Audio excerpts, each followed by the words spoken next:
mediocre. Oh, Andrea Tessmann. Yes, Kirk Buckner. I have a question, and it's going to be an interesting answer, because usually I know the answer to this, but I don't know on this one.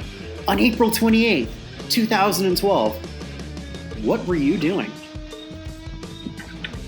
I was, in April 2012, working at the Fairmont Empress, and just kind of living my life in Victoria. Nothing all that exciting, actually. Yeah, see, I was expecting something more of a non-PG answer, but that's okay. I don't have one either. I was married to the same woman I'm married now, and she puts up with me. But if we were out to the movies, my wife and I, and you and whoever you might have been dating at the time, you might have been looking at Think Like a Man. But next week, you probably were hoping for The Avengers, which came out the week after. If you were a planning individual, you might have been thinking, well, there's no point going out to see anything because it's 2012. And according to the Mayans, the world was going to end. I don't know why any asshole believed that, because if they couldn't figure out that they were going to be fucked in 100 years, why should we believe what they thought was going to happen in 2012? No one ever thought of that. It's true. And as we learned, much like Y2K, they were wrong. The world did not end. In fact, the world might have been listening to a very interesting song, one that you picked last week. One that doesn't fit when you look at the number one hits of 2012 by a gentleman named Gotye. Someone that I used to know. And now he's someone that we used to know because he's nowhere in terms of pop culture, and I think you would probably agree with me, he doesn't give a crap. Yeah, it's entirely purposeful that he's not in the limelight. He's just doing his own thing. He decided after this album that he wasn't going to put out any more solo work for the time being, and he's been playing with his other band. And yeah, just kind of involved in little fun projects rather than trying to be a rock star, which is kind of interesting to me. This is one of those few guys that when they say they're not doing it for the success and for the art, they're telling the truth. Yeah, he gave up millions and millions in advertising royalties and stuff because he just doesn't care. Mm-hmm. He doesn't want his music to be selling other people's products. So, he's got a wildly successful song that has billions of YouTube watches, mm-hmm. and he doesn't put advertising on it. No. Like, literally, millions of dollars he could be getting. But he's probably still getting millions in royalties, so he's kind of laughing. No, and, the funny thing is, like, I think you and I, I'll just speak from my experience. You might have a different one than I do. Because certainly in the 2010s, as I got older, but also as the way the music industry changed, a song comes out, you don't rush to hear everything else, because back in the day, you'd go out and buy the album. And, 2013 isn't all that different from 2020, where people weren't really buying albums. So here was this guy, had this massive hit, and I liked the song, but I did zero research up until this week as to who he was. Like, zero. Was that the same for you up until this week? Well, that's kind of the reason that I picked it, was that I knew nothing about him. I really liked the song. Mm-hmm. It was one of the last few that I actually legally downloaded and purchased. And to be fair now, I just use streaming sites. I don't even bother pirating. It's not worth my time. Right. But, no, I knew nothing about this guy. I figured after this he would follow up with another album, or, he could have capitalized on the success of that one song with, album after album that would have sold even if they were mediocre just because of one song. Mm-hmm. And he didn't. He just kind of went, okay. And he toured for like 2 years. Did the rock star sort of thing. And then just backed away and decided to play with retro synthesizers and drum machines. Because he could, and that's what he wanted to do. I think the first thing that I sort of like read about him was that he was Belgian, and that's sort of in a way that's a bit of a misnomer because he was born there, but he moved to Australia, so he's for all intents and purposes, this guy's an Aussie. Yeah, everything I saw said Belgian-born Australian. So, but isn't that interesting? Why they keep bringing that up? Because you have a name like that, but okay, I mean, like, does he even remember being in Belgium? Somebody in one of the articles that of the interviews that I had, that I read was, okay, so you're going to be playing in Belgium at such and such fest. And so, like, what can you tell us about Belgium? And the guy had nothing to offer other than saying, well, you know, like, the beer is served warm and there's lots of good chocolate. Well, shit, I could do that. I could tell you that. Yeah. I think maybe...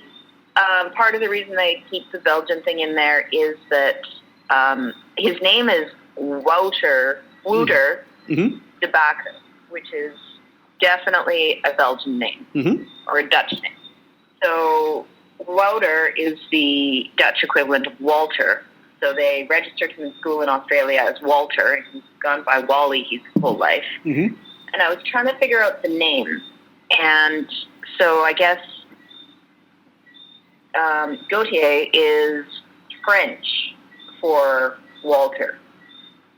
I was like, okay, so his mom called him Gotye as a pet name, and that's why he's got it as his solo recording name. But he goes by Wally, which is just a weird name for someone who's like roughly my age to go by. Wally or Gotye? Wally. I mean, Gotye is just his performing name. I can see why he sort of figured he needed to do something maybe a little different. And here's a new album and a new hit from Wally de Bacchus. Yeah, it doesn't really roll off the tongue, does it? Not so much. No, but then which. Yeah, I mean, it was kind of a throwaway, but at the same time, I kept thinking, why, if he didn't have a name like Gotye, if he didn't sort of sound like somebody who was immersed in the European arts, which whether he is or isn't, I'm still not sure, they wouldn't put so much emphasis on the Belgian origin, which I don't think has that much to do with who he is. No, I don't think it does. I mean, it's sort of like if, you and I become hyper successful with this and they say, German Canadians, Kirk Buckner and Andrea Tessmann. It's not that better. No. Well, it's the equivalent of, like, my dad was born in Germany, but he would never really say that he's a German-born Canadian. He's just Canadian. Like, it's a weird thing. So your dad must have immigrated to Canada at a younger age than my dad. Oh yeah, he was like 4. Okay, yeah, my dad was a teenager, and still to this day, he has this little bit that he calls German ingenuity, which basically means when he's trying to put something together. See, it's German ingenuity. I can say all this because I know he's not going to listen to this one. I told him like there's no point, Dad. You have no idea who the hell we're talking about. The next one he will, but that's coming up later. So, but I did find it interesting that there was a lot of play on a heritage that, again, I don't know played that much into his music. In his upbringing, maybe. In his music, I don't hear it. No, his music. So the two bands, basically, Gotye and then what's the other band's name? The Basics. Basics, yes. So they're very different sounding, but you can hear the influence of one on the other. The Basics is very much just rock, kind of, maybe a little bit of old rock. There's some definite 90s influence in there. It was great. I actually enjoyed listening to their discography far more than Gotye's. I like them both, but for different reasons. Mm-hmm. But I like some of his weird experimental stuff. Like, he was doing things on on that album with like literally taking an old school instrument like a harp and recording each note individually to synthesize it, and then playing it on the synthesizer so that you're getting a completely different sound, even though it still is the same sound as the harp, but you can do totally different things with it when you're using a keyboard. So it's just really interesting play on the sounds themselves. And that's, I think, the direction he ended up going after he decided that he wasn't going to continue with Gotye, or at least put it on hiatus. And then he bought vintage keyboards, and what are they called now? Let me just find my notes.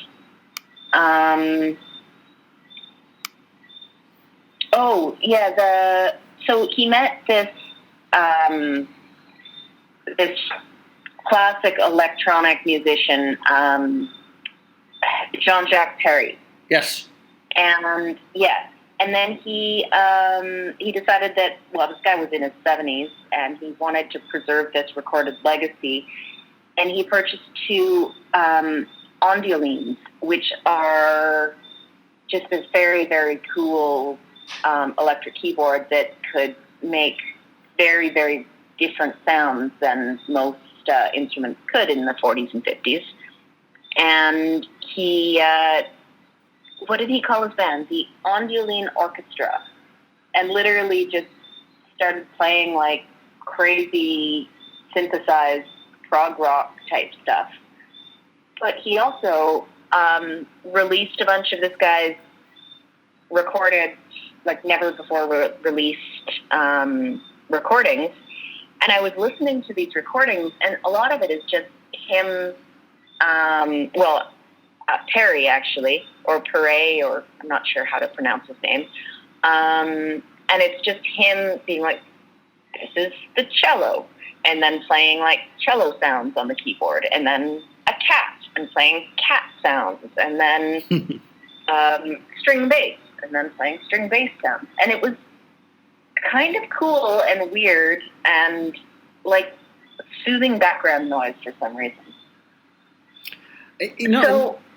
Also, too, I was noticing how, in a way, this was backwards in that, so we had this band, The Basics, that, what did they come out in the early 2000s? And this was, so like they were in 10 years in, Gotye would have been 31 when this song came out. Usually the side project is just your throwaway. This is backwards. Mm-hmm. Like this became the one where it's like, shit, well, I guess I got to promote it. And then why not? I mean, you're going to be set for life, and then you can do whatever the hell you want. Well, that's exactly it. I mean, I saw one of the things says his net worth is like $10 million. And that's entirely based on one song. Like, that's insane. Oh, wow. And it's still something that everybody comes along to 8 years later when it comes on the radio. But I think there was some tricksiness around the release of it, because they made this super cool video that is, I'm sure you've all seen it. I think everybody on the planet's seen it. But it's basically him and what's his name? Why am I blanking on his name?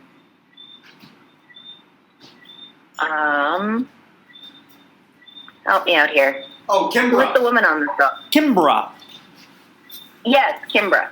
So it's just the two of them standing in front of a white wall, and then it's stop motion animation to have like patchwork colors covering the wall and then covering them, and it's a very interesting. Like the song is very relatable. I think we've all been through that confused, sad breakup where it's over and you're glad it's over, but you're also sad that this person isn't in your life anymore, even though you know you were miserable, but like really like now it feels weird that they're not there. I call it angst with a purpose, because a lot of those things where they're all whining. Okay, like emo music. Okay, what are you whining about in some cases?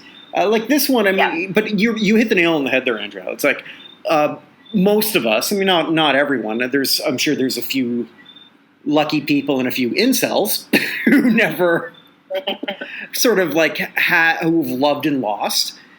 And then you look back and then you see that person again, like, who the hell are you? You're someone I used to know. Yeah.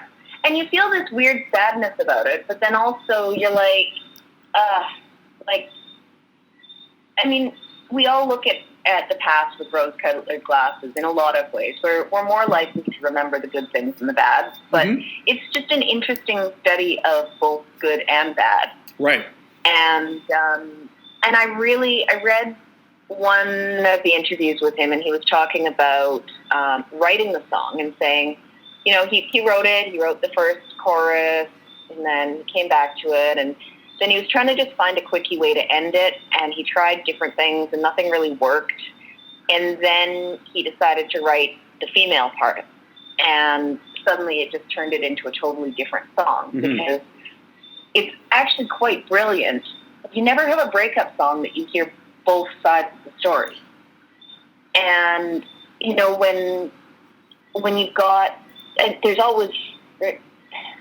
almost always, both parties are somewhat to blame for anything. Not any me. Breakup. Not me. It was never my fault. Oh, of course not. But it's pretty much always two-sided. So hearing both sides of it is pretty great and pretty unusual. And the lyrics are great too, because like they're both sad but also kind of angry.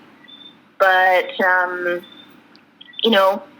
she starts with a very soft sort of voice, just saying, now and then I think of all the times you screwed me over. But it's not angry. Like the chorus of the song, the verses of the song are very soft, very muted, very sad feeling. And then it comes out with the almost yelling choruses saying, but you didn't have to cut me off, make out like it never happened, that you were nothing. Yeah. And I don't even need your love, but you treat me like a stranger. Like, it's like, I don't need you, but I still want you to, like, talk to me. You said we could be friends, but now I'm just hung up on somebody I used to know. It's really, really good writing, and it's really, really good music. Like, it's really well put together with the broken down, kind of quiet, muted opening with xylophone, because who uses xylophone? And then and it builds throughout the song, and then it kind of pulls back, and then it builds again to the end, and it's catchy, and it's relatable. Very catchy. And I think that was great. But then, to go back to what I started with in this whole thing, was the music video. The music video really plays into it well, because he's just kind of fading into the background as he slowly is covered in paint and covered in these geometric designs and disappearing. And so anyways, this video, which is really unique and unusual, was leaked like days before the single was actually premiered. And it became an instant viral video, which doesn't happen that naturally. Not at all. 2012 or 2013. Like, someone was working behind the scenes to get a few people to notice it. And I think it was Ashton Kutcher and Katy Perry tweeted about it. And suddenly it blew up. Okay.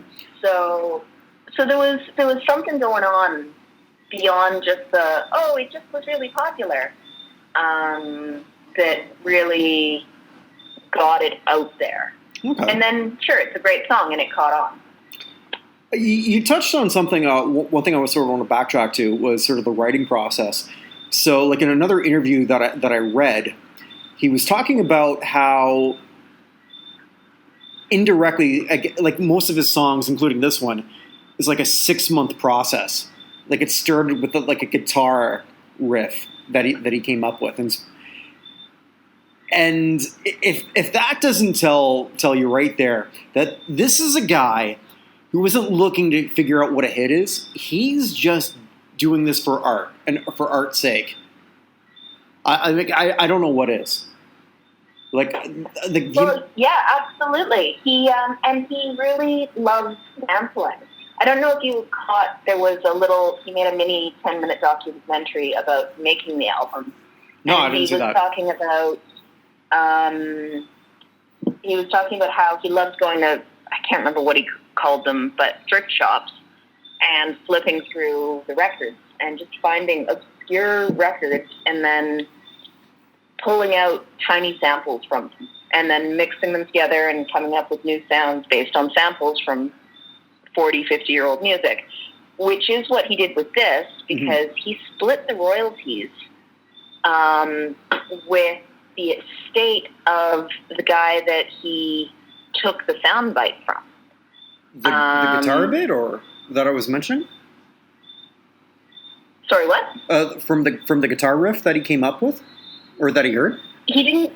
Yeah, so it was based on a 1967 album, Louise Bonfa's instrumental song. Yeah, that's the one. Mm-hmm. I didn't catch that. That's awesome. Yeah, he literally split the royalties without even being told or asked to. He said, because I don't want to waste time in court. I'm not going to sue anyone for this, or I don't want to be sued.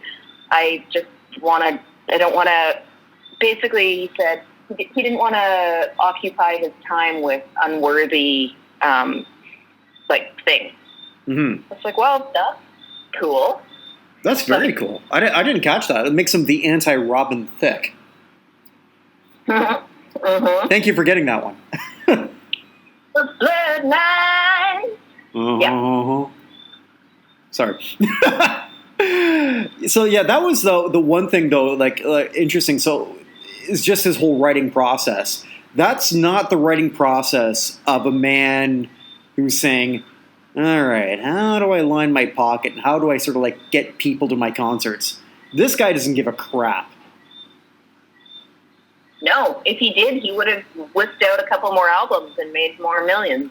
And isn't that the most interesting thing? Because a lot of the interviews that I read were of the same era, like 2012, 2013. It's like, okay, so what are you going to do next? And he's saying I'm not really sure. And he didn't say that he wasn't going to do it. It's like, I don't know. And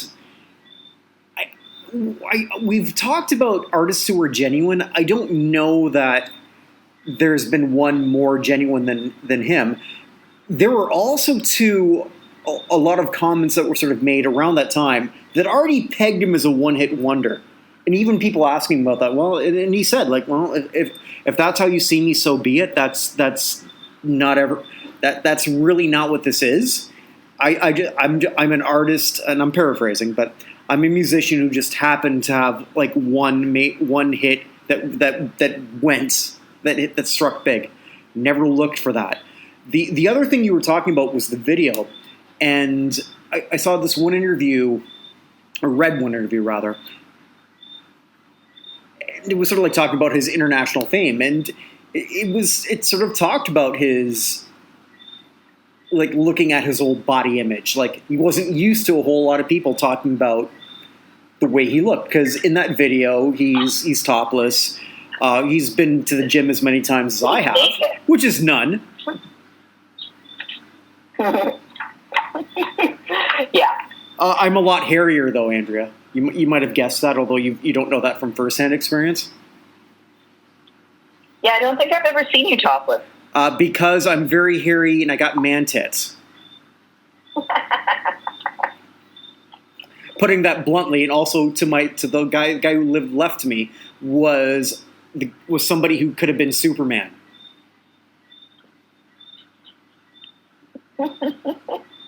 Just like Clark Kent. I mean, Jesus Christ! If I didn't have body image issues, then you just have somebody who lives right next to you who looks like fucking Clark Kent.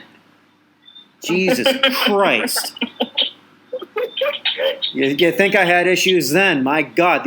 Thank God I had a personality, because I guess he never felt he had to. But that's another story for another time. Yeah. So, anyways, back to. Yeah, thank you. That's why you're here, to bring me back.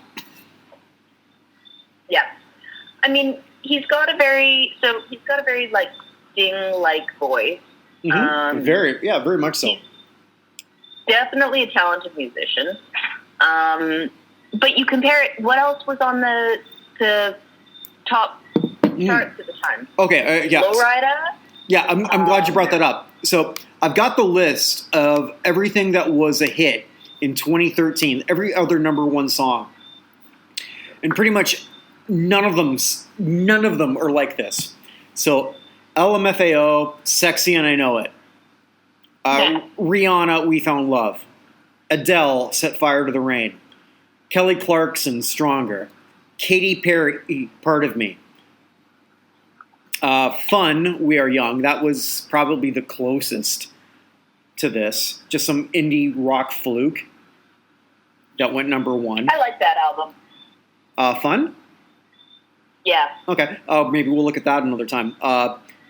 Carly Rae Jepsen, Call Me Maybe. Before I continue with this, Carly Rae Jepsen is older than Adele. Yeah. Like, what the hell? Okay, Flo Rida, as you mentioned, Whistle. Taylor Swift, We Are Never Ever Getting Back Together. Maroon 5. That song needs to be struck off of the face of the world. As in some ways Taylor Swift, but who I don't hate and I respect the hell out of, but I don't like her, if that makes any sense. Oh no, I get it. Okay. Maroon 5, One More Night, Rihanna, Diamonds, Bruno Mars, Locked Out of Heaven. Like them. Okay, so like Gotye and Fun are the two dead animals here. I could tell. I read something, and they were talking about how it's the age of Adele at this point in terms of bringing out these dramatic songs. And I was like, I can kind of see that. I can see that the Gotye, Fun, and Adele of all of the songs kind of were doesn't hurt. Yeah. The closest in terms of genre. But yeah, you look at crap like Taylor Swift and Flo Rida, Whistle, like come Flo Rida, on. shit. If I look at all of these, like, here's my lead. Like, I'm trying to think who I dislike the most. It's Flo Rida, your pop rap shit. Mm-hmm. God damn it, sellout.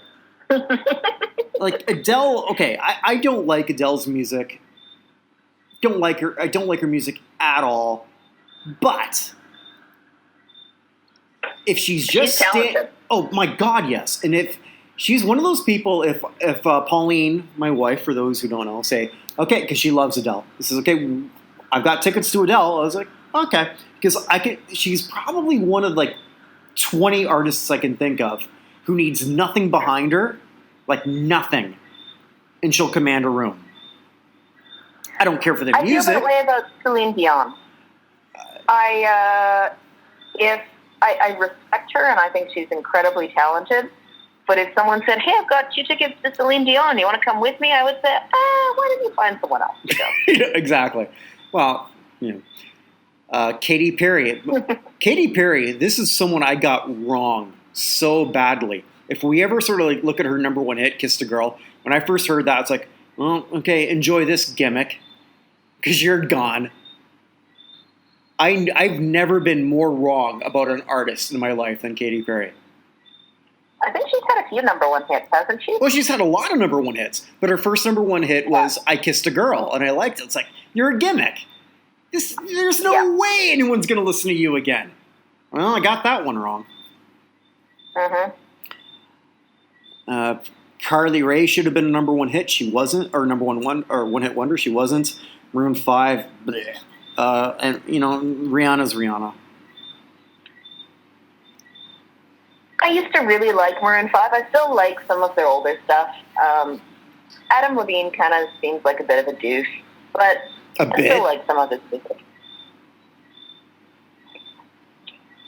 A bit of a douche? I don't know him personally, so I try not to judge. Oh, no, fair enough. But yeah, if you were going to pick any one of these songs from 2012, this was the one to do. And here we have a guy who he did his thing. It was an accidental hit. And it's like, all right, well, I'm going to do what I've got to do, make a little bit off of this, see where it goes. And if it doesn't go anywhere, that's on you. That's your problem. That's not my problem. Mm-hmm. And, more power to him. I don't know that I came out of this liking his music anymore. I did enjoy the music of the Basics. I do respect him a lot more, if that makes sense. I'd heard all of the music from this album, and I went back to liking the ones I liked and not liking the ones I didn't like. I also really enjoyed a lot of the memes and the soups and the covers of this song. I don't know if you've seen them, but there's a great one with Han Solo ducking down. No, I didn't see that. Solo. There's another one with Van Gogh's self-portrait and his ears cut off, and it says, oh crap, now I need to double check. Yeah, so while you're doing that, one of the interviews I did see, he was the interviewer asked him, so you're kind of happy, and this sort of puts us in a time capsule, you kind of happy, or kind of happy that on YouTube that Psy has taken over YouTube with Gangnam Style? That could be a fun one to do. Okay, some Gotye memes. There's one that says, "You didn't have to cut me off," and it's a Van Gogh picture with the ear cut off, but the ear is actually Gotye's face. There's one of him with bread that says, "I don't even need that dough." KNEAD, that DOUGH. There's a traffic meme that says, "You didn't have to cut me off." There's one of him in the pink Power Ranger suit that says, "You treat me like a ranger and it feels so rough."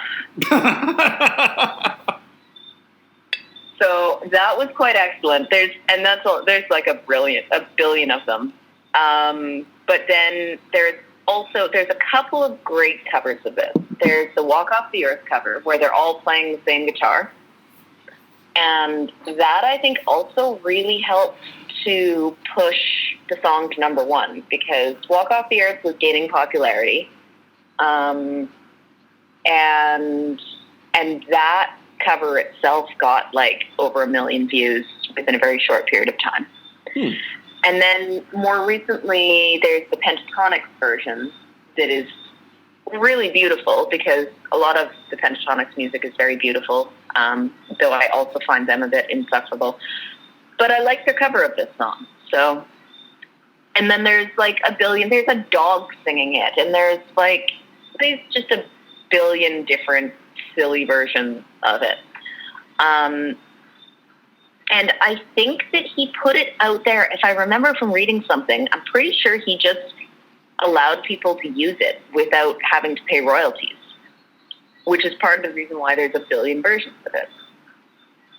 And it's also amazing how, you were saying earlier, I didn't catch this, that he was worth as much as he is. And, if you do everything right, you own everything, the power of that. Of the power of a song, because we hear so many times about far more successful artists who are worth nothing. Like Elvis Presley was worth only $2 million when he died, and yeah, I know that was in the mid-70s, but that's not that much.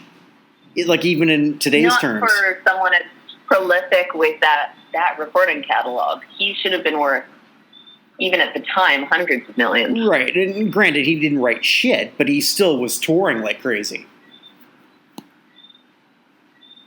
he was touring like crazy. He still would have gotten royalties on, or he should have, depending on. I'm sure he did, but I mean, he, like if you're not writing it, that's one less chunk of royalty.